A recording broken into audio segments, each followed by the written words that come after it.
Thank you, Karine, and good afternoon, everyone. Today, as you've seen and heard from the President and from Karine, we've completed one of the largest and certainly the most complex exchange in history. And Paul Whelan, Evan Gershkovich, Alsu Kurmasheva, and Vladimir Kara-Murza, 3 American citizens and 1 American green card holder, are finally coming home. I had the honor and pleasure of joining the President this morning in the Oval Office as he shared the wonderful news with the families. And then together, they spoke with Paul, Evan, Alsu, and Vladimir, who were on the tarmac in Ankara with U.S. officials where the exchange happened. To say that everyone in the room was overjoyed, even at a loss for words, is an understatement. Since taking office, President Biden and Vice President Harris have made clear that they will not stop working until every American wrongfully detained or held hostage around the world is reunited with their family. As an administration, we're proud to celebrate the return home of over 70 such Americans from places around the world like Afghanistan, Burma, Gaza, Haiti, Iran, Russia, Venezuela, Rwanda, and elsewhere. Today's exchange is a feat of diplomacy that honestly could only be achieved by a leader like Joe Biden. At his direction, the professionals in our national security, foreign policy, and intelligence community worked tirelessly and relentlessly to secure the release of 16 individuals who were detained in Russia. The 3 American citizens, 1 American green card holder, 5 German citizens, and 7 Russian political prisoners in exchange for 8 individuals held in a combination of the United States, Germany, Norway, Slovenia, and Poland. The President was himself personally engaged in the diplomacy that brought this about, including multiple conversations with Chancellor Scholz, with the other leaders of the countries who provided some of the Russians as part of the exchange, and to coordinate the final arrangements to make the final piece of this deal fall into place.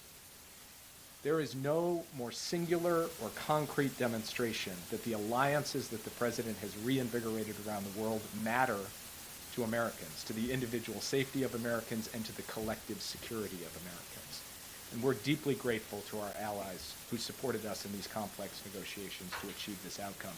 And while I'm standing at this podium, the President is reaching out to give personal thanks to the leaders of Germany, Poland, Slovenia, Norway, and Turkey. And honestly, guys, I can just say this was vintage Joe Biden, rallying American allies to save American citizens and Russian freedom fighters, and doing it with intricate statecraft, pulling his whole team together to drive this across the finish line. His goal has always been to put the families first, the families who are enduring an unimaginable ordeal. From the President on down, we've stayed in regular and routine touch with them. I spent a lot of time with the families of Evan and Paul and Alsu. And most of the time, as you can imagine, those are tough conversations. But not today. Today,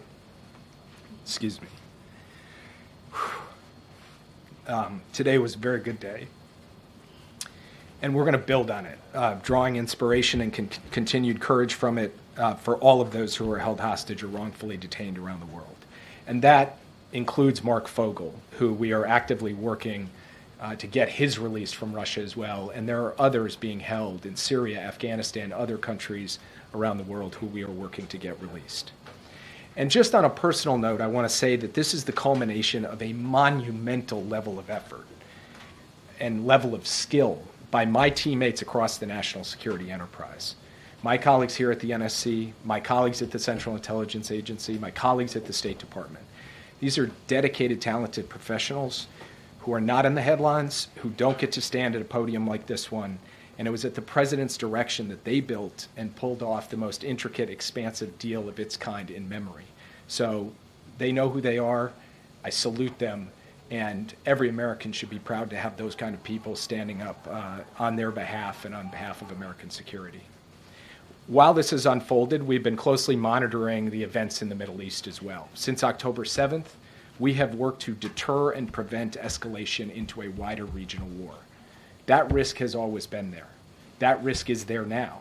And we are determined to engage in deterrence, defense, and de-escalation to try to ensure that we do not have a wider regional conflict or escalation that goes unchecked. So I'm happy to get more into that in response to your questions. And with that, I'll turn it over to you. Yeah. Thanks, Jake. Whose idea was it to try to go big and bring everyone home at once instead of going for a simpler one-for-one type deal, and why? That's a great question, which I don't feel entirely comfortable answering because this was an organic process involving a lot of people across our government.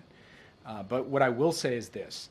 The president sat us down on a regular basis over the course of the detentions of Paul, Evan, and Alsu, and really pushed us to think about what configuration would actually work to make this happen. And it was through an iterative process of back and forth with various of the allies I mentioned, with engagements with our Russian counterparts, where we were making proposals, getting responses, that this all came together. And so I would say that if you had not had Joe Biden sitting in the Oval Office, I don't think this would have happened. But as I said in my remarks, there were a lot of other people who played a central role in building out the pieces of this and then executing on that. And the execution phase of this, to get this level of coordination together, to have those planes all land on the tarmac at the same time from multiple different countries with so many different individuals coming from Russia and going back to Russia, really extraordinary. And I think, team effort can be a cliche, but I think in this case it's a warranted description of what happened. And was Alexei Navalny supposed to be a part of this deal before he died in prison? So we had been working with our partners on a deal that would have included Alexei Navalny, and unfortunately he died. In fact, on the very day that he died, I saw Evan's parents, and I told them that the president was determined to get this done, even in light of that tragic news, and that we were going to work day and night to get to this day. And so that work continued over the course of the past few months and culminated in today. Yeah. You've mentioned it a little bit, but can you describe and give us a little bit more color on that Oval Office conversation just before the president came out? Did all four Americans get to speak? Did each of the family members get to speak to their loved ones? Did the president tear up? Did you tear up? I saved my tearing up for this podium. I would like to strike that from the record if we could either. I don't know if that's permitted, probably not. So the president invited the family members in at the moment that we received the word from the tarmac in Ankara that the exchange was complete. And he was able to give them the news directly that the exchange was in fact complete. Then Paul, Evan, and Alsu were in one place. Vladimir was actually in another place. So he conducted two calls from the Oval Office, one with the three American citizens on the phone, and he welcomed their freedom, said, that on behalf of the American people, he was so proud to have them out, and then very quickly turned the phone over to their family members, and each family got the opportunity to engage by phone with their loved one who was out. He then conducted a second call with Vladimir, and Vladimir's wife, one of their daughters, and their son were there to be able to speak with him.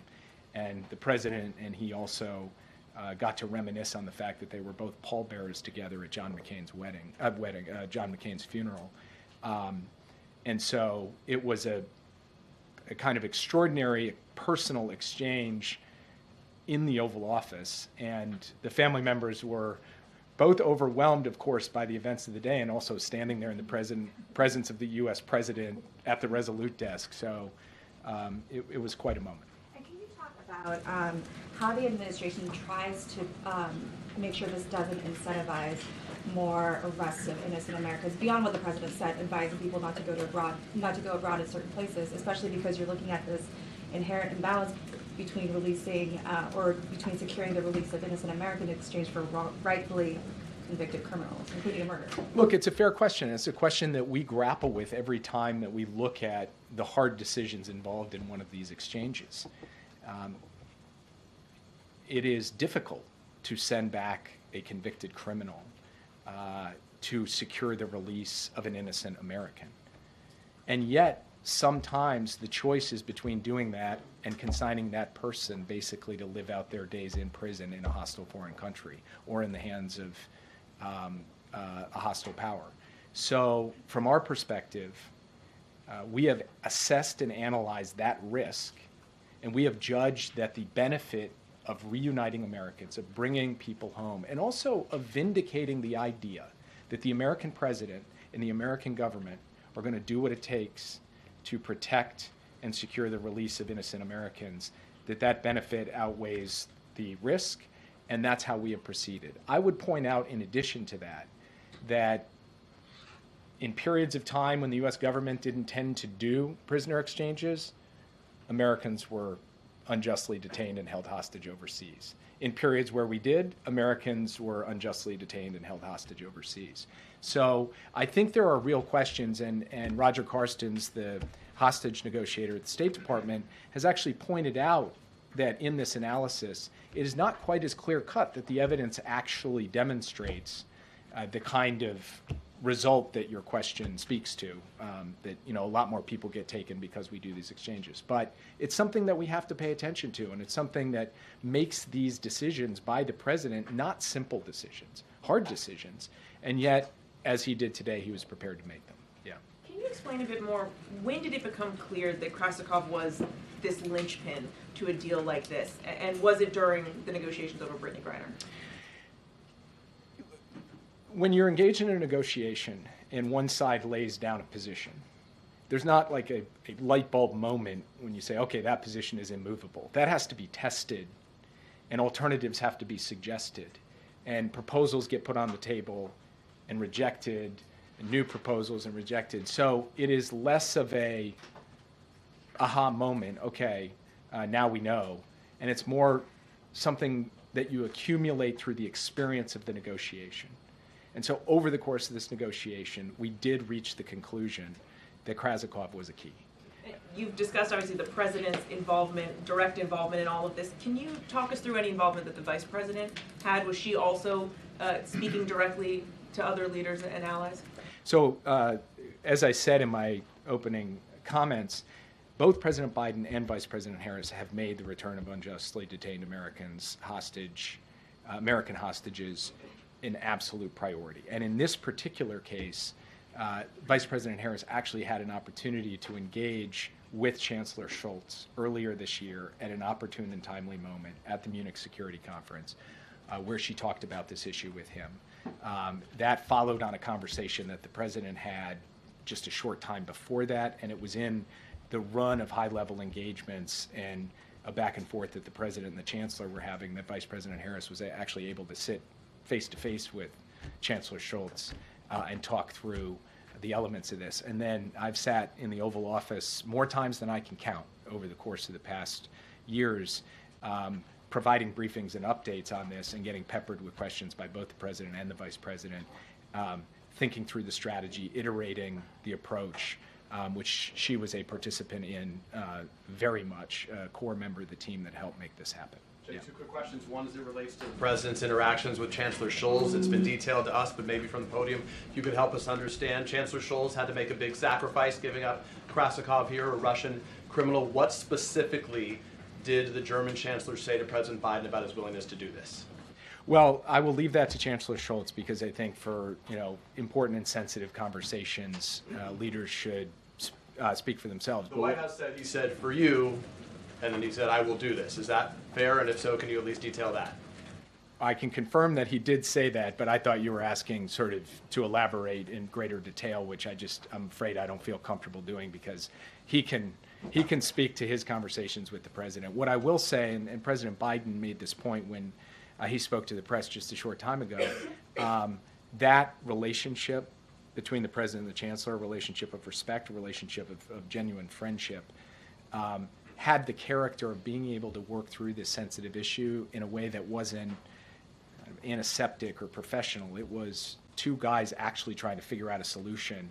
That was the nature of all of the conversations, and ultimately the Chancellor was able to say to the President, let's do this. Just to be clear, my second question, today is clearly a day of celebration, but already there is some criticism, including from the Republican vice presidential nominee, J.D. Vance, who moments ago said, I think what this demonstrates, I think that really what this shows is that a lot of bad guys across the world are worried that Donald Trump is coming back into office. Your response to those comments?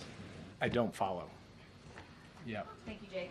Can you talk about what, if any, engagement U.S. officials had with Vladimir Putin as part of this? No engagement directly with Vladimir Putin. What about his deputies? There was extensive engagement with Russian officials over the course of this. I'm not going to get into the details because those channels are sensitive and need to be protected for exactly this reason, because having those sensitive channels enables us to produce results like And then today. last week in the Oval Office, President Biden said that he remains committed to bringing Americans home during his final 6 months in office. How important was it for him to get this deal before leaving office? Honestly, I don't think he was thinking about it like, I got to get it before I leave office. He was thinking about it from the family's perspective, which is every day is a lost day. So I want to do this as rapidly as humanly possible. I want to push the pace on it because the longer that these Americans are held abroad, the greater the risk and the greater the pain. So for him, it was really important to do the deal, but less tied to his time in office and more tied to the power and responsibility he had and wanted to exercise to get this done as fast as he possibly could. Yeah. Jake, I just want to follow up on this interaction with the Russians. I mean, does this in any way lay any groundwork for discussions about the war in Ukraine with the Ukrainians? I mean, just to sort of say, look, we've cooperated on this. Is there any path that this creates any sort of goodwill in terms of, creating more discussion? We do not see a link between the hostage negotiation or the detained persons negotiations and any potential diplomacy over the war in Ukraine. We see those as operating on separate tracks.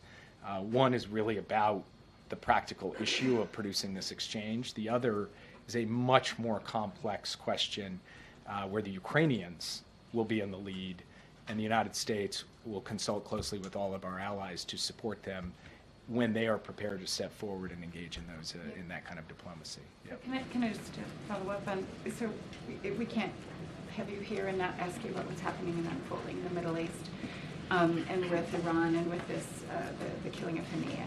Can you please just give us your assessment of how high the temperature really is and how great the risks are now of an all-out war or a bigger war?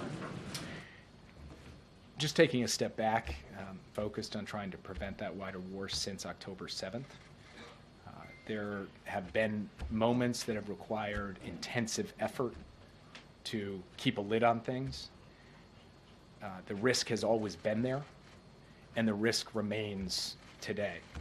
And we believe we do have to be engaging in intensive efforts now through deterrence, through de-escalation, through diplomacy, to prevent a wider war, and we will continue to do that. Yeah, thanks, Jake. Back in May, former President Trump made the comment that Russia would release Evan Gershkovich for him after the upcoming election, quote, but not for anyone else. Did that comment complicate negotiations at all, and do you have a response to Trump's comment now? Look, I'm just happy these guys are out and home, and I won't wade into the comments of the former president. Yeah. What about Jimmy Wilgus? Are you working on him? Yeah. Jake, you noted that the president spoke to the leader of Slovenia right around the time he was making his decision on his political future. How much was the thinking that he had to go through on his future part of this process leading up to these negotiations? Was this something that weighed on him for days ahead of these calls? Look, to be honest with you, the way in which this unfolded played out over the course of weeks, even months, to put all of the pieces in place. So the timing and the cadence of the different elements coming together was a feature of the diplomacy and the decision-making of each of the countries involved. It wasn't about American politics, the American political calendar, presidents thinking on other issues. And it did happen to line up on that Sunday in that way, but not through a conscious decision to make it so, but rather because that's when the pieces were falling into place. And that's the moment when the president had to drop that final piece in. And it just so happened to come a couple of hours before he made his announcement. And when do you think we will actually see them on American soil? Will the president greet them in person? I think you can expect to see Evan, Paul, and Alsu later tonight on American soil. And as the president mentioned in his remarks earlier, they'll be landing at Andrews Air Force Base the president and the vice president will be out there to greet them. Vladimir Kara-Murza is going to be traveling to Germany, and his family, who was here with the president this morning, will be traveling there to join him. But as Vladimir and the president discussed today, we expect him back here in the United States soon for him to be able to see the president and other people in the U.S. government. Yeah. Thank you, Jake. Switching gears for a moment, I want to ask you about the plea deal that was reached with 9/11 suspects by military courts down in Guantanamo.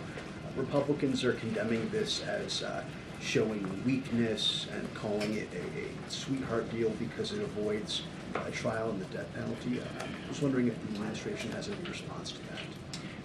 As we said last night, the White House received word that the convening authority had entered these pretrial agreements that had been negotiated by military prosecutors with KSM and some of the other 9/11 defendants.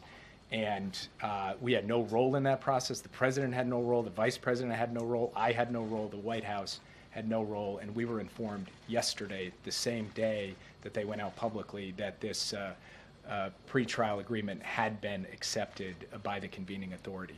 What the president did upon learning of that was direct his team to consult as appropriate with officials and lawyers at the Department of Defense on this matter.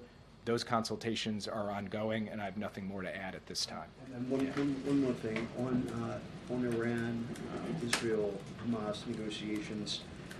Now that the lead Hamas negotiator is dead, who is there to negotiate with, and why, in your estimation, would Hamas continue towards negotiating a ceasefire deal when their lead negotiator was just killed by the people they're negotiating with? It is too soon to tell what the impact of his death will have on the negotiations, and so I'm not going to speculate on that, especially in light of the broader dynamics and set of events unfolding in the region right now. What I will say is this: the ceasefire and hostage deal is the pathway to ending this war. It is the pathway to getting all of the hostages home, including the American citizen hostages who are relentlessly focused on getting home, and we remain determined to get it done. Yeah. Did the president have a call today with Prime Minister Netanyahu, or is he having one? I believe the Israeli government has put out that they're having a call. We had not announced that yet, but in fact, the president is intending to speak with Prime Minister Netanyahu later today. They have not spoken yet. Yeah. And is the president going to express any displeasure about not having a heads up about the attack on the Hamas leader, or these other big things that have happened in the last few days with Israel taking countermeasures? So I'm not going to preview the president's message before he has a chance to speak directly to the prime minister, and then if I had to predict, I probably will be tight-lipped about the readout afterward. Yeah. Thanks, Jake. Just wondered if you could make clear for us, when was the actual moment when you really knew that this deal was going to be done and that it was sealed, or was that not really until today and you actually saw them, the released people on the tarmac in Ankara?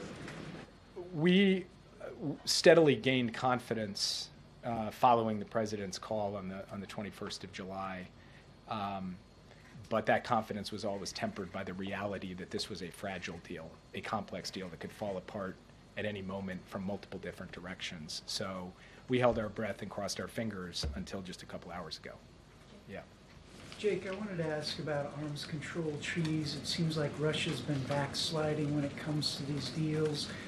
What is the update with that? Is there any progress with getting them to rejoin any of these treaties? No. The short answer is there is no progress. We have tried to engage, and I have publicly stated, and my colleagues have also laid out our view that there is an arms control agenda that's in the interests of the security of the United States, our allies, and frankly, global stability. And we have not seen reciprocity on the Russian side to engage in those discussions at this time.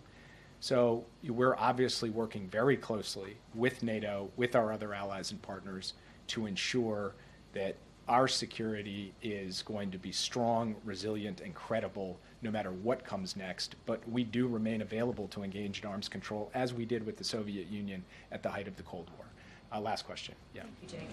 Can you just confirm that no money was exchanged, no sanctions were loosened to facilitate this deal? Yes, I can confirm that. And can you also speak to why the president chose not to use his moment in front of the cameras to deliver a warning to Putin? He said, I don't need to speak to Putin, but what he didn't convey was a price that countries will pay if they abduct Americans for political purposes. We have made clear through every conceivable channel, and the president has made clear publicly on repeated occasions over the last 2 years about the costs and consequences of aggression, standing against United States interests, and of taking actions that we believe are unlawful and unjust. We're going to continue to do that as we go forward. For the president today, this was a moment to thank our allies. It was a moment to celebrate the families, and most importantly, it was a moment to lift up the human achievement of getting both Americans, citizens of friendly countries, and Russian political prisoners out. But as the president said, he doesn't need to talk to Putin for Putin to understand where the president stands. Thank you. What about Jimmy Wilgus? He's been there 8 years, Jake. Thank you, Jake. Thank you. 8 years.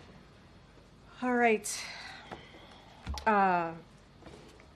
As I mentioned at the top, this is an incredibly important day, monumentous day, and also an emotional day for the families, obviously, for the incredible team that I get to work with every day, national security team, and across the administration, and for this president. And so it's a good day. It's a really, really good day. And we should be really proud of what this administration has been able to do.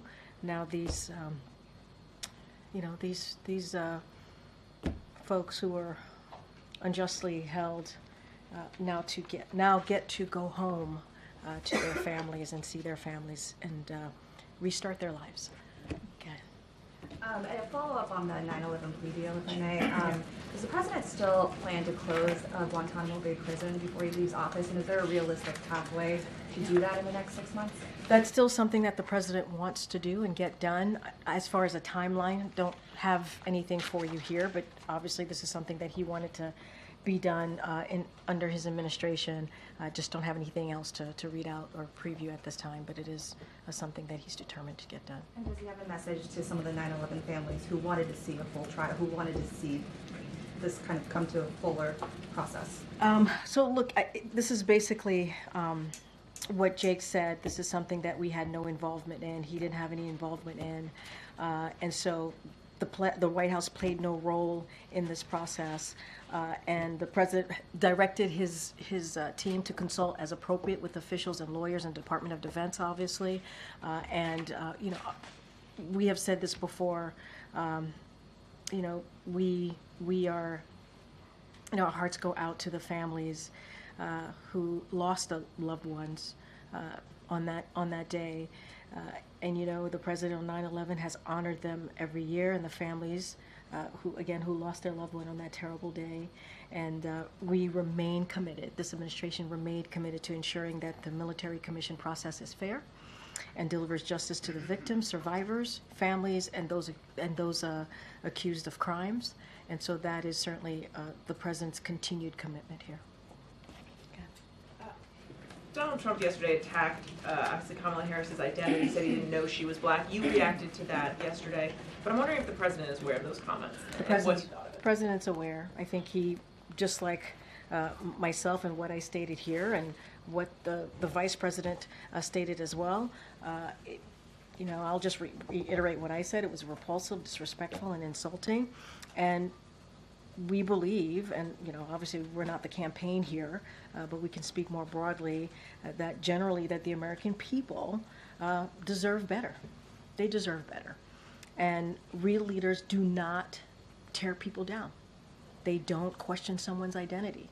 It's just more of the same, more of the lack of respect, it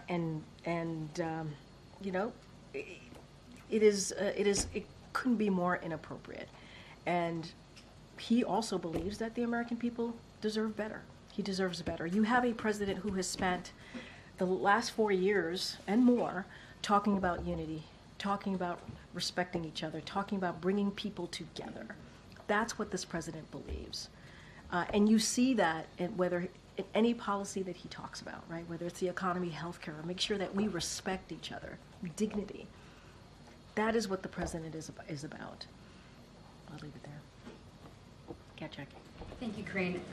Just hoping for a response to the 9/11 plea deal that spared the architects the death penalty. The New York City Firefighters Union put out a statement. It said, "We are disgusted and disappointed that these 3 terrorists were given a plea deal and allowed to escape the ultimate justice, while each month 3 more heroes from the FDNY are dying from World Trade Center illnesses." Does the administration have a message for them?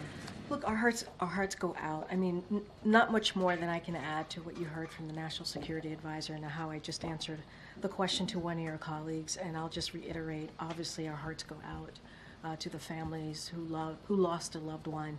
We didn't have a role in this. This was not something that we were involved in. And so we are determined to make sure that they get justice, these families get justice.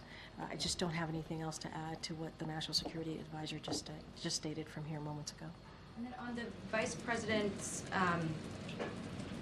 presence tonight, is she going to be around for any of the evening when we expect the detainees to come back to the U.S.? Is she going to be part of this? Again, Jake Sullivan, National Security Advisor, just literally confirmed that she would be part of this when they land tonight at JBA, and so the president and the vice president will be there to greet them. So you just heard this from Jake Sullivan. And I wanted to follow up with Jake, but didn't have a chance. It sounded like he almost took a swipe at the vice president. Said that if Joe Biden wasn't in the Oval Office, I don't think this would have happened. Was that a swipe at her relative inexperience or some sort of? Oh, I see what you're saying. They're partners in this. Joe Biden and the vice president are partners in this. You heard him say that the vice president played a critical role in this diplomacy at a number of key moments. She met with the Chancellor of Germany in Munich to help pave the way. She also met with the Prime Minister of Slovenia to help bring them into the negotiations. They were partners in this. And then you'll see her tonight join the president to welcome back those Americans who were unjustly imprisoned in Russia. And that is going to be an important moment, a critical moment, but they worked together on this. And I think what Jake, not to say what he was saying, but he was very clear, this is a president that has had a long history in government, more than 50 years as a senator, as a vice president. And now as president. It is because of his understanding of the world and the relationships with these leaders that he has had. He's been able to build back up our partnership with allies, right, and also partners. But let's not be very clear here. The vice president has been a partner in this. I just listed out how critical of a role that she played in key moments very, very recently.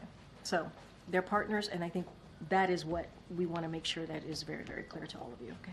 Karine, was there ever any consideration given to asking the Vice President to, come back sooner so she could be part of the announcement today? And No, I'm sorry. You should finish your question. Well, no, I was just going to ask. I mean, if there was, just for the atmospherics or the kind of visual impact of having her there with the families. Well, just today. to reiterate, she played a key role here, a critical role during some key moments, as I just listed out. But I will remind you that she was at a funeral in Houston this morning. She was speaking at a funeral for the late Congresswoman there in Texas, and that was also, as you know, when you're president and even vice president, you play multiple roles here. And so she'll be coming back today, if she's not back already, and she'll be joining the president and the families as they get to welcome their loved one back from after being unjustly imprisoned in Russia. I just have one more question about the 9/11 plea deal. Can you say from where you sit now whether you think the death penalty would have been an appropriate end, or is that a sort of a matter of principle for you, for the people at the White House, and for President Biden in particular? As you know, the president's been always very clear about the death penalty. I don't have anything else to add. This is something that we learned about yesterday This is something that the convening authority for military commissions made, an independent decision. They made an independent decision. We were not involved. I don't want to get into like specifics on this because we're just not involved at all in this process. And so I'll just be careful here and just leave it there. Okay. Did the president or anyone in the administration speak to the family of Mark Vogel today, to your knowledge? That's a good question. I don't have anything to read out about a particular conversation with the family of Mark Vogel. As you know, our team here have been in regular touch many of the families who have loved ones who have been detained. I don't have anything at this time to read out with Mark Vogel specifically, but we are continue to be committed. You heard Jake speak to this at the top when he was delivering his remarks to getting Americans home. With each of these exchanges, it is our goal to secure release of as many Americans as we can. That is the goal every time we get into these negotiations, and we're always very careful. We do not do these in public, obviously, and at every step in this process, starting all the way back when we sought the release of Paul Whelan and Brittany Griner, we also sought to release Mark Vogel as well, as you heard from Jake Sullivan. We are actively continuing to do so and are engaged in active discussion on how we can get to that, how we can get to a path to get him home. Don't have anything to read out on a recent conversation with their family, On a with his separate family. topic, the Federal Reserve yesterday signaled that it could cut interest rates for the first time since the pandemic. Does the White House believe that's a good idea? Not going to comment on any monetary policy decisions or potential decisions by the Federal Reserve. They are independent. We respect that, and so I'm not going to comment on that. Okay. Just to circle back, Jake did make the point that he believed that this wouldn't have happened if the president wasn't the one in the Oval negotiating. So can you tell us a little bit more about how he's thinking about this very clear work to seal up his legacy, and balancing that with having to support the vice president, campaign for her even, and see her as and treat her as a partner in a subject where he clearly has, a lot more experience? I'm not denying that Jake said that. Obviously, I'm reveal some of his thinking about how he's got to balance this. I think you have to look at this in separate pieces, right? The president has been president for some time. I used to say this all the time: with age comes experience, right? And I think that's important to note. And he's had relationships with many of these leaders that are currently, out there in this present time, in present day. What I also want to state is that the vice president has been vice president for 3.5 years. She has been part of this administration, obviously, not just part of it, but a partner, and has developed her own relationship with world leaders, with our allies and partners. And I think that's important to note. She was part in having conversations with the Chancellor of Germany, for example, in starting to get us on a path for what we're seeing today. And so, obviously, we feel that she's, immensely qualified. That's why the president endorsed her. That's why she is,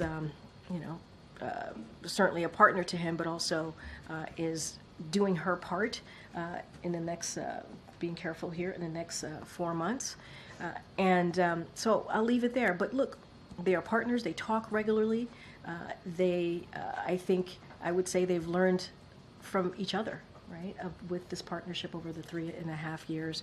But this is also a vice president who's been a senator, who's been an attorney general, again, a vice president for almost 4 years, and has been in conversation, in critical, important conversations that matter to the American people pretty regularly with the president, having her by the president's side. And I think that matters. And that's important. Go ahead, Karen. Karine, can you tell us about the condition of Evan, Paul, Alsu, and Vladimir? How is their health, and did that come up when they had those phone calls in your office? I'm not going to get into details or into specifics or speak about their health. Obviously, they will be landing here in short order in a couple of hours, so you all will be able to see, at least you'll see them for yourselves, but I'm not going to speak to their health from here, not from this podium. Describe that they've gone through a lot. Did they, They talk have. to? They have. They were imprisoned. Yeah. Unjustly so. Did they talk about that in their phone call with the Oval Office? I'm not going to get into further details to what the National Security Advisor shared here today. I'm pretty sure that when the time permits, they will, I'm sure, at some point, if they wish to, they'll speak for themselves. Get it.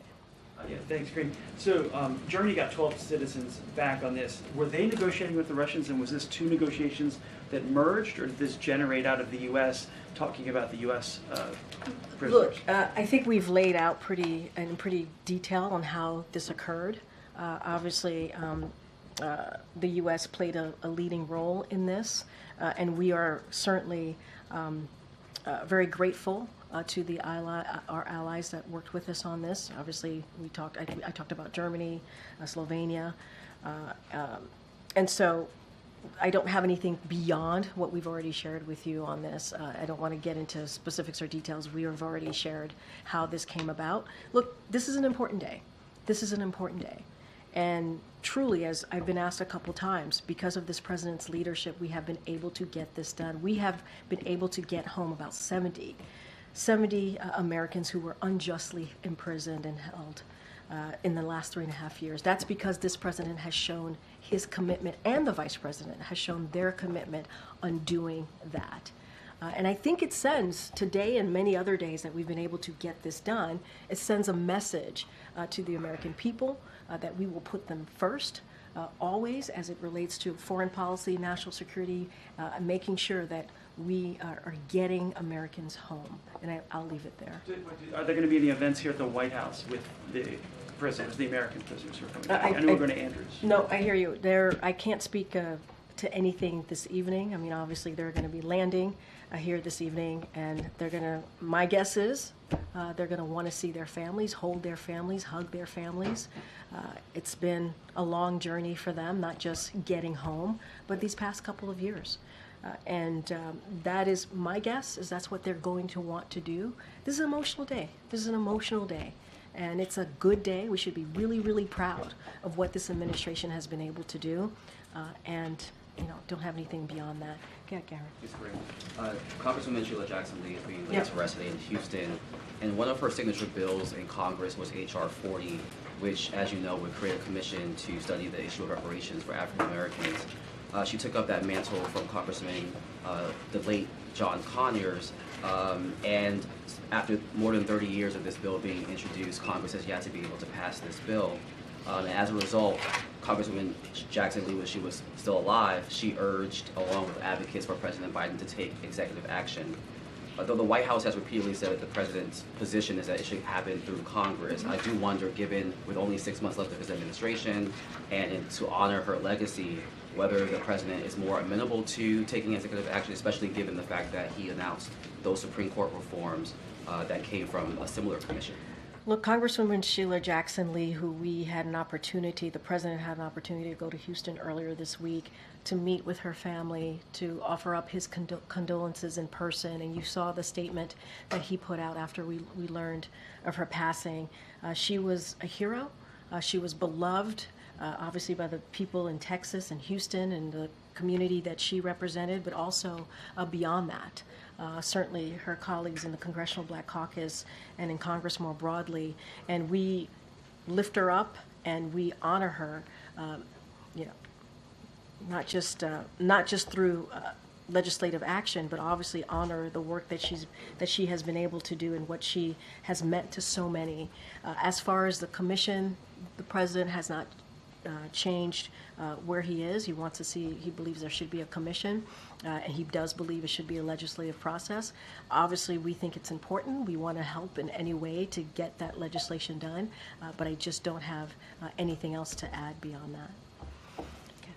Thank you, Karine. Can you talk about the support from Turkey this morning? In the briefing, Jake Sullivan mentioned that Turkey provided logistical support, but what we're hearing now is that they are coordinating the exchange. Is that an accurate description? And also, did the U.S. give the Turkish government anything in return for their support?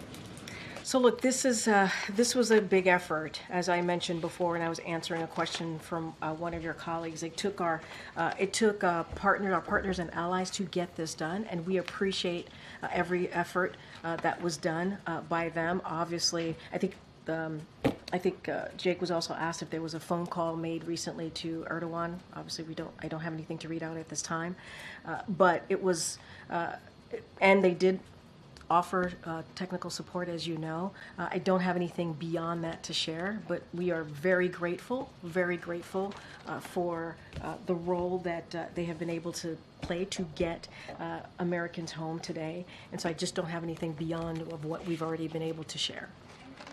Give us an update on American journalist Austin Tice that's held in Syria. And also just beyond that, I mean, obviously our network, we're very grateful and relieved that Alsu is freed.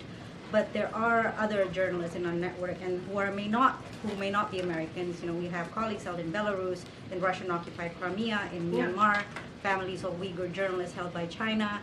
Again, these are not American journalists, but would the White House be able to say a position on their team? So look, I'm not going to go by person and take a position, but the President's been very clear on the importance of the freedom of the press, of the importance of journalists being allowed to do the work that they should be doing, right? Being able to report and see, what is happening on the ground wherever they are and reporting and making sure they are freely able to do that. And the President has those tough conversations with leaders that he meets privately, and we've been very clear publicly about supporting journalists and the work that they do and being able to do that work freely and not be intimidated and without violence. And so that's something that we're going to continue to be very, very clear about. You just listed out a bunch of names. I don't want to go point by point on these names, but more broadly, we believe in the freedom of the press. This is important to us. We believe it's part of our democracy, and we want to see, not just here, it's important to see that obviously across the world. I don't have anything specific for you at this time. When it comes to Americans being unjustly held, wrongfully detained, as you have seen from this president in the last 3.5 years, he's going to do everything that he can. I think today is a perfect example. Bringing home 70 Americans over the last 3.5 years is a perfect example of this president being committed to bringing home Americans who have been unjustly held. I think I'm going to have to wrap it up pretty soon. Go ahead, John. Thanks a lot, Karine.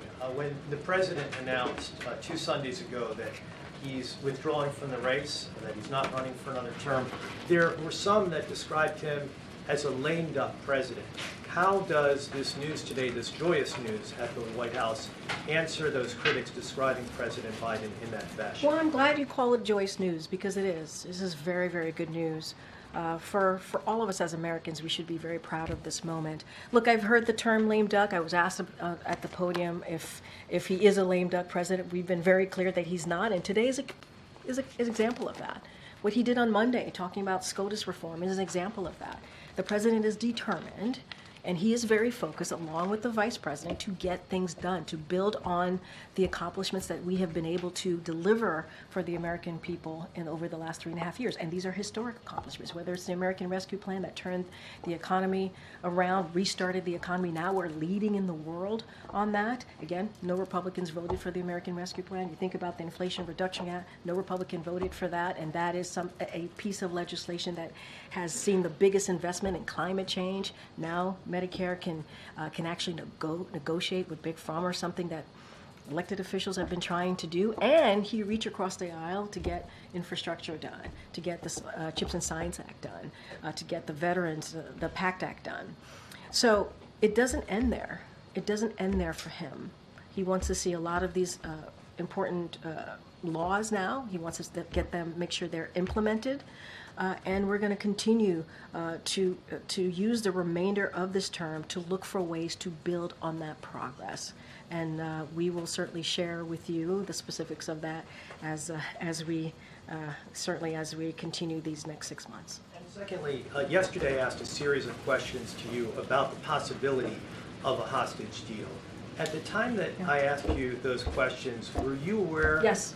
You were Yes. aware. And so, given that you just didn't want to answer that truthfully, you didn't want to despoil the process of the I said I had transfer of nothing. hostages. I said I had nothing to share. You have to understand. You have to understand. This is a critical. As these things are moving, It is important. Our main focus is to make sure that we get these Americans home safely. I would hope as a journalist you understand that.